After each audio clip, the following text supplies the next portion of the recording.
Coucou toi, alors aujourd'hui je te retrouve pour te présenter un petit jeu dont je viens de faire l'acquisition et qui a déjà conquis mes trois aînés. Ce jeu il s'appelle Moby. Moby, qu'est-ce que c'est? Ben, écoute, c'est un jeu de chiffres qui va aider un peu tes enfants au calcul mental parce que c'est un jeu de rapidité. Alors ce jeu, on le reçoit dans cette pochette et à l'intérieur, on trouve des jetons. Il y a donc deux types de jetons, je te montre ça, des bleus et des blancs. Ah, la maman que je suis apprécie la petite pochette de rangement supplémentaire, bien évidemment. Et donc, je vais t'expliquer un petit peu le principe de ce jeu. Il y a donc deux types de jetons. Des jetons bleus avec des chiffres et des jetons blancs avec les symboles d'opération, donc la division, l'addition, la multiplication, voilà, et le symbole égal. Comment est-ce que cela se joue? Alors, je te raconte ça tout de suite. Le principe du jeu est assez simple. Donc, on peut jouer entre 2 et 4, non, entre 2 et 6 personnes, c'est bien ça. Et donc là, je vais t'expliquer un petit peu comment ça fonctionne pour 2 à 4 joueurs. Donc les joueurs prennent chacun 7 pions de chiffres, face cachée.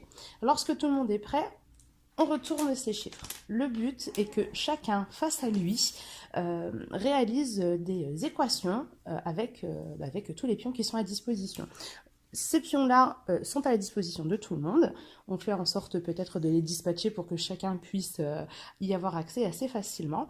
Et ensuite, donc chacun devant lui, tout seul, fait ses équations le plus vite possible. Donc voilà, on va dire que 8 plus 2, ça fait 10, etc., etc. Donc on est sur un jeu de rapidité. Donc il faut vraiment que chacun fasse au mieux pour être le premier à finir ces petites équations. Alors là j'ai tiré au hasard et c'est super parce qu'en fait je peux déjà vous faire toutes les équations de ma pioche parce qu'en fait j'ai eu la chance de tomber sur ce petit pion en fait qui est un joker.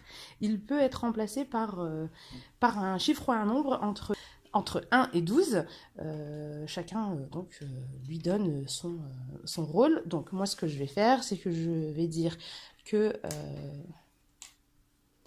c'est un 5 et 8 moins 5, ça fait 3. Voilà, donc j'ai été, on dira, la plus rapide, hein, imaginons que j'ai mes camarades qui jouent avec moi, j'ai été la plus rapide et j'ai fini. Est-ce que la partie est finie? Pas du tout.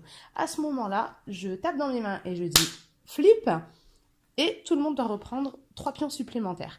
Si les autres n'ont pas fini leurs équations, ils doivent quand même reprendre les 3 pions supplémentaires, et ainsi de suite, et ainsi de suite, et ainsi de suite. La partie s'achève lorsque tous les pions bleus ont disparu et que l'une des personnes dit flip. Les autres vérifient à ce moment-là toutes ces équations.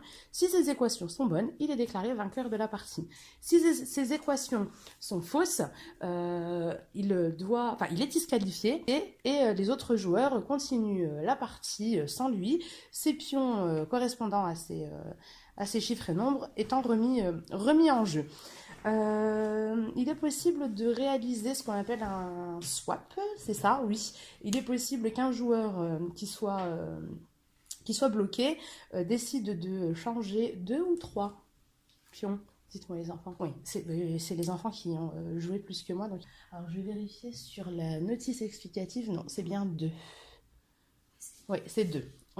Si on est bloqué, on peut choisir 2 pions et demander un swap, les remettre dans ce cas-là dans la pioche et les remplacer par 2 pions supplémentaires.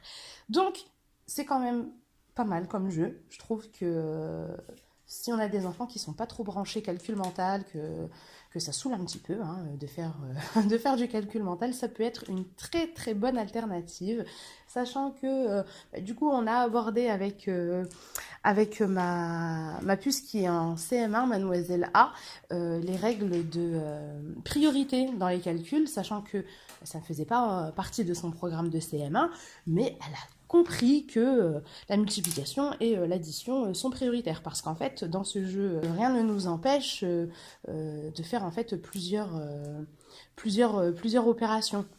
Il faut juste qu'on tourne autour des chiffres entre 1 et 12. Donc, voilà, moi, j'ai été assez conquise. Le fait d'avoir pu aborder les règles de priorité avec ma puce de CM1, je pense que j'y aurais peut-être pas pensé avant que cela soit abordé. Il me semble que c'est en sixième, si je ne dis pas de bêtises. Il me semble que mes aînés ont vu ça en sixième. Et voilà, elle est en CM1, elle a compris que la multiplication et la division sont prioritaires. Voilà, c'est passé comme une lettre à la poste. Voilà, donc que dire de plus sur ce jeu à part qu'il est super intéressant, qu'il est bien conçu puisqu'on a une super pochette de rangement, donc pas de petits pions qui traînent et tout ça, la fermeture est solide, donc à mon avis il va avoir une petite durée de vie assez sympa. Quoi dire de plus? Bah écoutez, on va peut-être parler du prix. Voilà, il fait 19,90 €, donc on est à 20 €. On peut y jouer donc à partir de 6 ans. Dès qu'on est un petit peu à l'aise avec les chiffres, il n'y a aucun problème. Il est dispo sur les sites internet playtopla.com. Donc je vous mettrai le lien en bas. Et la livraison est assez rapide, hein. Il me semble que j'ai dû le recevoir en 48 heures, hein, si je ne dis pas de bêtises. Sur le site internet, la livraison est gratuite à partir de 25 € d'achat, parce qu'il y a d'autres jeux. D'ailleurs, je vous en présenterai d'autres, parce que j'ai fait un achat avec d'autres jeux qui sont aussi assez intéressants. Lorsque l'on est sur le site internet, il y a une petite astuce, hein, vous vous en rendrez compte hein, quand vous serez dessus. Quand on navigue sur le site pendant un petit moment, on a un petit pop-up en fait qui apparaît avec une genre de roue à tourner et qui donne des petites promotions, donc ou la livraison gratuite sans minimum d'achat il me semble, ou 10% de réduction sur toute la commande. Moi j'avais gagné 10%, donc c'est bon à prendre. On ne dit pas non.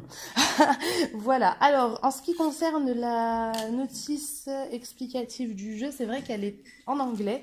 Donc, les enfants ont essayé de déchiffrer un petit peu les règles et ils sont venus me demander des précisions sur les phrases qu'ils n'avaient pas comprises.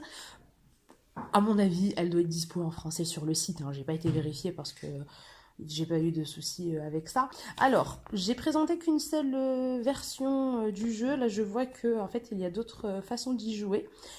On n'y a pas encore mis notre nez, mais voilà, il y a d'autres alternatives que je vous présenterai peut-être plus tard. Hein, qui sait, je viens vraiment de l'acquérir, donc on l'apprécie, c'est pour ça que je vous en parle, mais c'est vrai qu'on n'a pas encore pris le temps de l'exploiter à 100%. Voilà, c'est un petit coup de cœur pour la Wonder Tribu, donc je le conseille vivement. Bon, eh bien, j'espère que ce jeu t'intéressera et qu'il intéressera tes enfants. Si tu fais l'acquisition de ce petit jeu et que cela vous plaît, n'hésite pas à revenir dans les commentaires pour nous dire comment ça se passe un petit peu chez toi. Voilà, retrouve-nous sur Snapchat, retrouve-nous sur Facebook ou sur Instagram sous le nom de la Wonder Tribu pour avoir accès à tous nos partages. Et écoute, je te dis à très bientôt pour une nouvelle vidéo.